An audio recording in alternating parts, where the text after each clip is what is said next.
3 PM నిన్న 3 PM నుండే start అయిపోయింది. నేను వీడియో చేయడం లేట్ అయింది. నిన్న 3 PM నుండి రేపు 2 PM వరకు ఉంది. సో ఖచ్చితంగా వెబ్ ఆప్షన్స్ అనేటివి ఇవ్వండి. ఎవరైతే management quota B and C క్యాట్లోకి వెళ్ళాలనుకుంటున్నారో అసలు మిస్ అవ్వద్దు. ఎందుకంటే ఫస్ట్ ఫేజ్లో మిస్ అయ్యారంటే సెకండ్ ఫేజ్ నుంచి మీకు ఆప్షన్స్ ఇచ్చే అవకాశం ఉండదు. సో ఈ వెబ్సైట్లోకి వెళ్ళి ఇక్కడ వెబ్ ఆప్షన్స్ దగ్గర క్లిక్ చేసి మీరు వెబ్ ఆప్షన్స్ ఇవ్వండి. ఓకే. అండ్ యూనివర్సిటీ ఫీ అనేది డిఫరెంట్గా ఉంటుంది. బీక్యాట్ అయ్యింటే 40,000, ఎంబీబీఎస్కి బీడీఎస్కి 20,000 ఉంటుంది. సీక్యాట్ ఆర్ ఎన్ఆర్ఐ కోటా అయ్యింటే ఎంబీబీఎస్కి 70,000, బీడీఎస్కి 40,000 ఉంటుంది. అండ్ ఈ ఫీ అనేది మీరు ఒకవేళ బీక్యాట్ నుండి ఏ క్యాట్కి వెళ్దాం అనుకుంటే ఈ ఫీ అనేది అయితే మీకు రిటర్న్ రాదు. బట్ ఏ ఫీ వస్తుంది అది అనేది ట్యూషన్ ఫీ రావచ్చు, కానీ ఇదైతే రాదు. ఫస్ట్ చెప్తున్నాను, మీరు బీక్యాట్లో ఎంబీబీఎస్కి ఇట్లా చూసి ఏ క్యాట్కి స్లైడ్ అవ్వాలి అనుకునే వాళ్ళు ఉంటారు కదా, వాళ్ళు ఒక 40,000 వరకు అయితే లాస్ అవుతారు మొత్తంలో. అదొకసారి నోటీస్ చేయండి.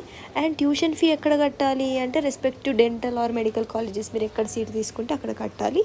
అండ్ ఇక్కడ ఒక ఇన్ఫర్మేషన్ ఇచ్చారు మనకి, నీలిమా ఇన్స్టిట్యూట్ బీక్యాట్కి 15 lakhs per annum and NRI or సీక్యాట్కి 22.5 lakhs per annum ఉంటుంది. And Chelmela Anandarao final orders ఇది మనకంత అవసరం లేదు, ఏదో ఇష్యూ నడుస్తుంది కదా దాని గురించి అంతే. అండ్ ఫైనల్ మెరిట్ లిస్ట్లో ఉన్న క్యాండిడేట్స్ అందరూ వెబ్ ఆప్షన్స్ పెట్టుకోవచ్చు, మీ ఇష్టం ఉంటే పెట్టుకోండి. Okay fine.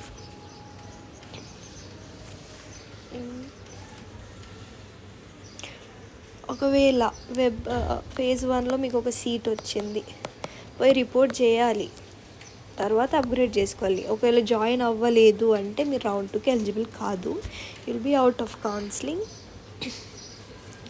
Okay that's it. జాగ్రత్తగా పెట్టుకోండి web options. Thank you. And university fee once paid shall not be refunded. University fee అంటే ఇది దిస్ కెనాట్ బి రిఫండెడ్. ఇవ్వరు. ఇంకా ట్యూషన్ ఫీ రిఫండ్ చేస్తారేమో, ల్యాక్స్ ఉంటాయి కదా, ఇది మాత్రం ఇవ్వరు. Thank you. నా వీడియో హెల్ప్ఫుల్ అనిపిస్తే సబ్స్క్రైబ్ చేయండి, లైక్ చేయండి. ఏమైనా డౌట్స్ ఉంటే కామెంట్